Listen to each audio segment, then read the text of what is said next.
Hi everyone, I'm going to show you why it's really important that we use working scientifically when we are doing science in the classroom so that the children learn more.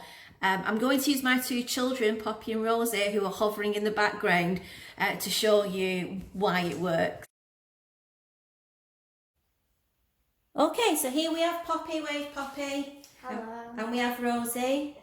Poppy's in year 6, Rosie's in year 4.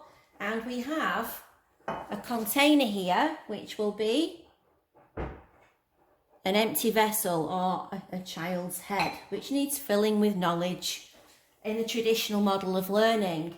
And here we have some primary science national curriculum.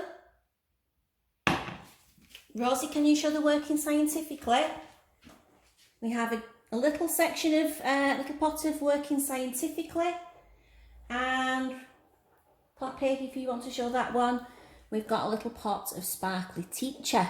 Okay, so in the traditional method of learning, when we're thinking about science in the classroom, we would pour the primary science national curriculum into the child's head. So there we go.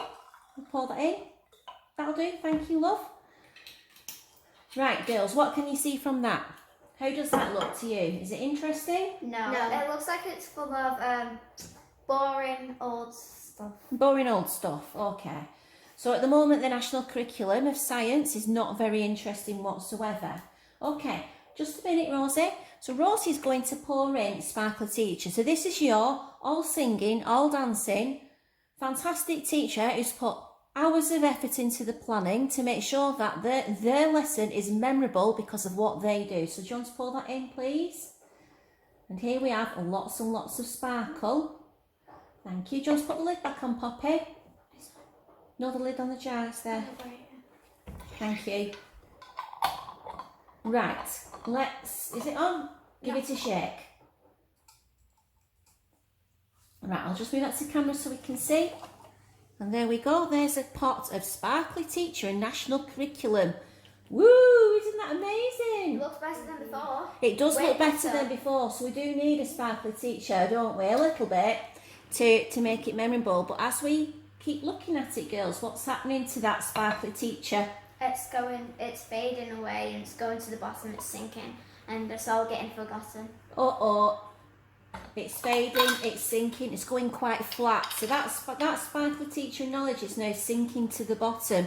So if this was the children's learning, how much learning has actually taken place? Yeah, okay, so they'll remember a little bit about that sparkly teacher running around and doing some sort of science, but actually how much do they remember? So what we're going to do now is think about working scientifically, and that is about learning through activity. So it's about collaborative learning or constructivism if we're talking about learning theories. The original one where we poured knowledge into the brain would be your behaviourism learning theory. It's like your traditional Victorian style, I'll tell you what you need to know and you will just learn it because I've told you. And this is what we think now, which is that children learn by constructing their own knowledge. So they learn by doing. So let's pour in the working scientifically. And there we go. The brain has exploded with happiness. I'll just give you a close-up of that. It's exploded with happiness and lovely learning. Oh my gosh, this is glitter. This is what life is when you have an amazing lesson of science.